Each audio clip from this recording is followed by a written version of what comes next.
Hermes Trismegistus has no confirmed birth date, no verified tomb, and no biography historians can reconstruct with certainty.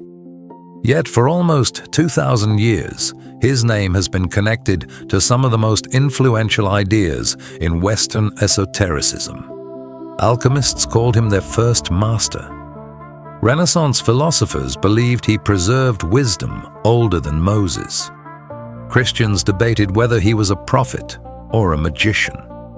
Muslim scholars linked him with Idris and Enoch. Later, occult and initiatic orders claimed to inherit something from him. So, who was Hermes Trismegistus? Was he a lost Egyptian sage, a composite of several teachers, or a sacred identity through which unknown authors transmitted a vision of the cosmos? To understand him, we must begin before Hermes Trismegistus existed. In ancient Egypt, Thoth was the god of writing, measure, sacred speech, and the intelligence that maintained order against chaos. He was the divine scribe, keeper of records, names, time, and judgment. In Greece, Hermes was the messenger of the gods, guide of souls, and lord of boundaries, language, and passage. He moved between worlds and carried meaning from one realm into another. After Alexander's conquests, Greek and Egyptian cultures entered a long period of exchange. Greeks increasingly identified Thoth with Hermes, while Egyptian priests writing in Greek could use Hermes as a recognizable name for a much older divine intelligence. This was not simply the mixing of two gods, it was an act of translation. Both governed knowledge, mediation, and movement between the visible and invisible worlds. From that meeting, Hermes Trismegistus emerged. His title means Hermes, the Thrice-Greatest. Later writers called him greatest as philosopher, priest, and king, or master of astrology, alchemy, and magic. But the title itself appears to have grown from honorific formulas associated with Thoth. And here, the mystery deepens. Hermes was not first known through a life story. He was known through books. These writings are called the Hermetica, but they do not belong to one period or genre. Some are philosophical dialogues, while others deal with astrology, alchemy, medicine, sacred images, and the hidden sympathies believed to connect nature. The best-known collection is the Corpus Hermeticum, a group of Greek treatises composed during the early centuries of the Common Era, probably in Roman Egypt. We also have the Asclepius, later fragments, and Hermetic texts found at Nag Hammadi. They were not written by one man. Different authors, working across generations, spoke under Hermes' name in dialogues with disciples such as Thoth and Asclepius. Why would they hide behind another name?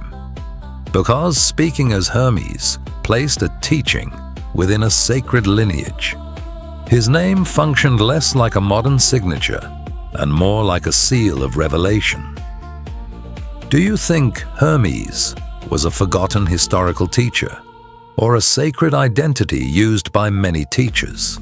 Tell us in the comments which possibility makes more sense to you, because the answer changes how the entire tradition is understood.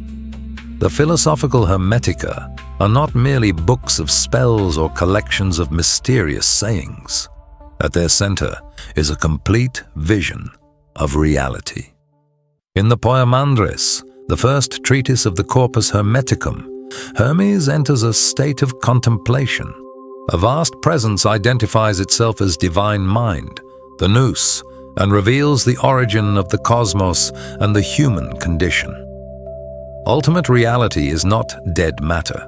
The cosmos is living, ordered, intelligible, and expressive of divine mind. Humanity occupies a paradoxical place within it. We are embodied, mortal, and subject to desire and time. Yet we can also recognize the divine. The human being is earthly, but not only earthly. This is why Hermetic salvation involves a transformation of knowledge. But this knowledge is not merely information. Memorizing symbols, planetary names, or occult correspondences is not enough. True Gnosis changes the knower. To know the divine is to awaken the part of oneself that participates in divine mind. The central enemy is ignorance. Not a lack of education, but a forgetfulness of what the human being truly is. A person may be intelligent and still remain spiritually asleep, imprisoned by fear, vanity, rage, compulsive desire, and the belief that matter is all that exists. This is also why Hermeticism should not be reduced to a simple hatred of the world. Some Gnostic systems describe the cosmos as a prison created by an ignorant ruler. Hermetic texts are more varied. The world can enslave us when it is misunderstood, but it can also be a sacred image of the divine. Nature is not necessarily evil. It is a veil, a mirror, and a living symbol. The task is not simply to escape creation, but to understand it correctly. Here we reach the principle of macrocosm and microcosm. The greater universe and the human being correspond because both participate in the same order. Stars, elements, bodily processes, faculties of the soul, and spiritual powers were understood as parts of one connected whole. Later occultists built elaborate tables of planets, metals, colors, divine names, angels, and states of consciousness. But the deeper idea is simpler. Reality is relational. Nothing exists in absolute isolation. The human being reflects this layered cosmos. The body belongs to matter. The soul moves through passion, memory, and desire. Beyond ordinary thought lies nous, a direct form of spiritual intelligence. In some accounts, the soul rises beyond the planets and releases aggression, deception, ambition, and desire. This ascent is not only a journey that takes place after death. It can also be understood as an inner stripping away. Each sphere represents a power that has shaped the personality. To rise is to surrender everything false until consciousness can stand before the divine without disguise. If this is helping you see Hermeticism as more than just a collection of mysterious quotes, leave a like. It tells us that deeper explanations like this are worth continuing. Have you ever tried reading a book about esotericism only to feel completely lost after just a few pages? This often happens because many of these authors use symbolic language, coded references, and complex concepts that can be extremely difficult to understand without specialized knowledge. That is exactly why I created the MAP method. It was designed to make these teachings clear, accessible, and understandable for everyone. The program includes 12 documentary-style videos that provide detailed explanations of 12 of the most important works in esotericism, along with practical guidance to help you apply their teachings to your own life. You will also receive illustrated study materials, as well as access to a specialized AI assistant that can answer your questions within minutes. You can access the program through the link in the first pinned comment. Be sure to take advantage of our special launch offer, which is backed by a 7-day money-back guarantee. Now let us return to the topic of the video. Hermeticism developed alongside Platonism, early Christianity, Gnostic schools, astrology, and mystery traditions. They shared questions and symbols, but they were not identical. Hermetic texts speak of revelation, rebirth, and ascent. Yet many of them affirm the sacred order of the cosmos more strongly than classic Gnostic systems. Their world brings together Greek philosophy, Egyptian religious imagination, temple culture, and astrology. Christian thinkers responded to Hermes in opposite ways. Lactantius treated him with unusual respect, quoting him as though a pagan sage had glimpsed truths compatible with Christianity. Augustine was far more suspicious, especially of passages in the Asclepius concerning spirits and the ritual animation of statues. To one Christian writer, Hermes could be a witness to primordial truth. To another, he represented the dangerous intelligence of pagan religion. That ambiguity helped preserve him. When the ancient Mediterranean world changed, temples closed and libraries disappeared. But Hermes survived by crossing another frontier, the intellectual world of Islam. In Arabic traditions, he became associated with wisdom from before the flood, astrology, philosophy, medicine, alchemy, and the preservation of knowledge through catastrophe.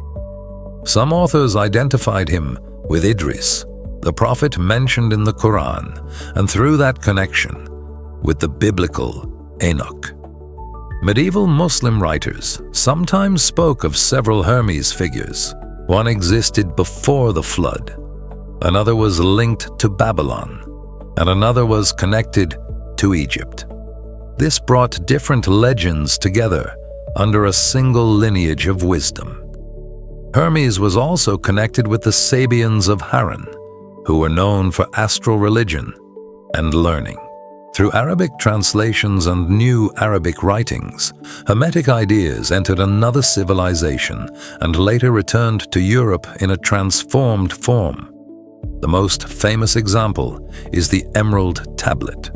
It is often imagined as an Egyptian relic engraved by Hermes on green stone. Historically, its earliest known forms appear in Arabic sources before the text entered medieval Latin culture. It is not part of the Corpus Hermeticum, yet its influence is immense. Its central statement became famous as above, so below.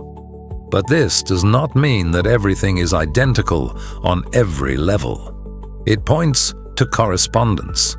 Processes within the greater cosmos can be reflected in the lesser world, and transformations may repeat across different scales. For alchemists, work performed on matter could correspond to transformations within the cosmos and within the practitioner. Metals, planets, bodily energies, and spiritual states became mirrors of one another. Hermes thus stood at the threshold between laboratory and temple, matter and spirit, experiment and revelation. His most dramatic return, however, occurred in Renaissance Florence. In the 15th century, Greek manuscripts of the Corpus Hermeticum reached the circle of Cosimo de' Medici. Marsilio Ficino was asked to translate them into Latin, reportedly postponing his work on Plato because Hermes seemed even more ancient. Ficino and his patrons did not see these texts as products of Roman Egypt. They believed Hermes had lived near the beginning of sacred history, perhaps even before Moses. His writings appeared to preserve the Prisca Theologia, the ancient theology. This was believed to be one divine wisdom, revealed at the dawn of humanity and transmitted through sages such as Hermes, Zoroaster, Orpheus, Pythagoras, and Plato before eventually reaching Christianity. Consider the human side of that moment. Cosimo was old and approaching death. He believed a manuscript had arrived carrying wisdom from the beginning of civilization. This was not merely academic curiosity. It may have felt like a final message sent across the ages before his own life came to an end. That urgency helped transform European thought. Hermes became a bridge connecting Christianity, Platonism, astrology, natural magic, and Egyptian symbolism. Pico della Mirandola explored related currents through Jewish Kabbalah, while Giordano Bruno embraced a more radical vision of Egyptian wisdom and cosmic life. For a time, Hermes seemed to prove that pagan wisdom had anticipated Christian truth. Then, during the early 17th century, Isaac Casaubon examined the language and ideas found within the Hermetic texts. His conclusion shattered the Renaissance chronology. The writings did not come from the remote age of the pharaohs. Their Greek language and intellectual context placed them within the early centuries of the Common Era. In just a few pages of philology, Hermes lost thousands of years. This should have destroyed his authority. It did not. Why did Hermes remain influential after scholars demonstrated that the Renaissance had misunderstood him? Because his image no longer depended on a single historical claim. It had entered alchemy, magical philosophy, Christian esotericism, and the European imagination. He remained the embodiment of an ideal. Nature is readable, the mind can ascend, and wisdom can survive beneath changing religious forms. That ideal flowed into Rosicrucianism. The Rosicrucian manifestos emerged within a Christian, alchemical, reformist, and Hermetic environment. They do not prove the existence of an unbroken Egyptian brotherhood. They express the dream of a hidden fraternity, preserving a universal science capable of renewing religion, knowledge, and society. Hermetic influence also entered different streams of Freemasonry, especially during the 18th and 19th centuries, when esoteric Masonic systems absorbed alchemical, Kabbalistic, Egyptian, chivalric, and Rosicrucian symbolism. Freemasonry was not founded by Hermes, and there is no documented chain connecting an Egyptian temple to a modern lodge. But many Masons interpreted their ritual work through the idea of primordial initiatic wisdom, and Hermes became a natural symbol of that search. The same pattern shaped modern occult orders. Eliphas Levi reconstructed ceremonial magic through Kabbalah and symbolic theory. Pappus and other French occultists combined Hermetic, Martinist, Kabbalistic, and Rosicrucian currents.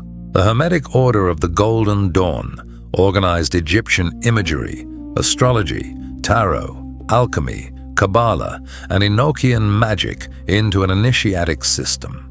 Aleister Crowley inherited much from the Golden Dawn and then transformed it within Thelema and the AA.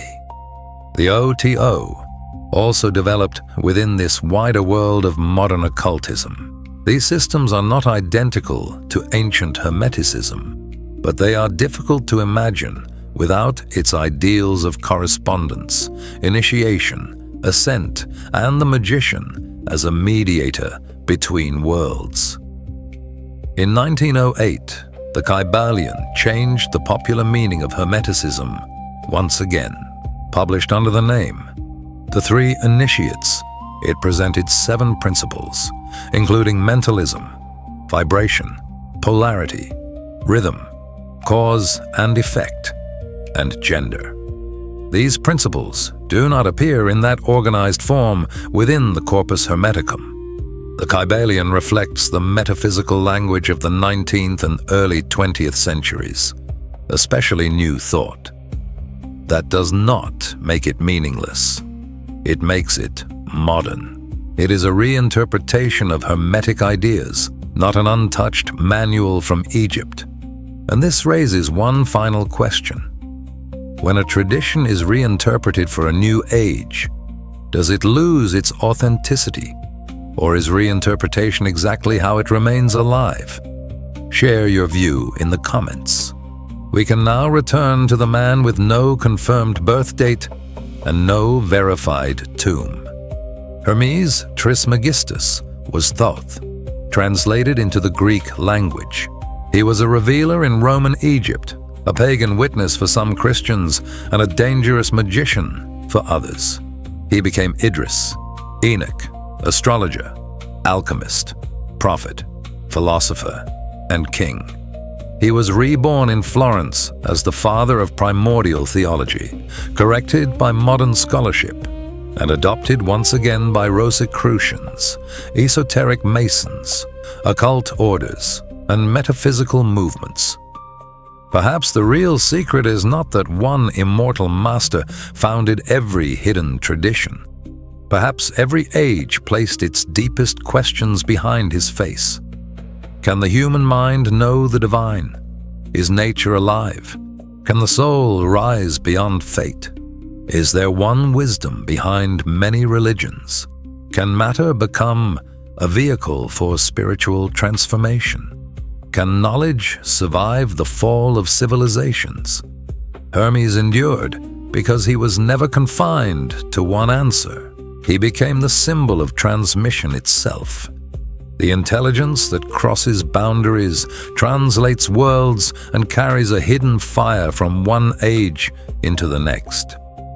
The man without a biography became immortal because he belonged completely to no single time. If this journey changed the way you understand Hermes Trismegistus, subscribe to the channel, leave a like, and share this video with someone who sees ancient traditions as more than relics of the past. In a few moments, a playlist will appear on the screen with more complete explanations of the symbols, traditions, and hidden philosophies that shaped the Western esoteric world. Choose the next mystery and continue the journey with us. If you have ever closed an esoteric book feeling even more confused than when you opened it, I want you to know something important. That confusion is not proof that you are incapable. These works were written in symbolic language, shaped by unfamiliar historical contexts, and filled with references that most modern readers were never taught. Without a clear map, even the most serious student can get lost. That is why I created Esoteric Atlas, 12 Classics Decoded. It is a documentary-style self-study program that guides you through 12 influential works using the MAP method. First, you map the author and the historical context. Next, you analyze the essential symbols and ideas. Finally, you put each lesson into practice through reflection, journaling, and guided study prompts. For every book, you receive a 45-minute lesson, an illustrated ebook, a mind map, a glossary, and a guided worksheet. That gives you 48 downloadable resources in total, along with a custom study companion. The goal is simple: to help you stop guessing and start studying with clarity. Lifetime access is available for $49.99 for the first 100 students.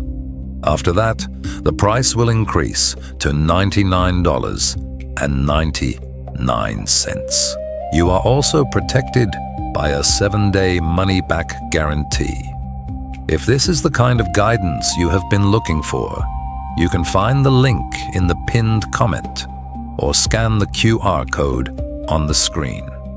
Now keep your learning journey going right here on our channel.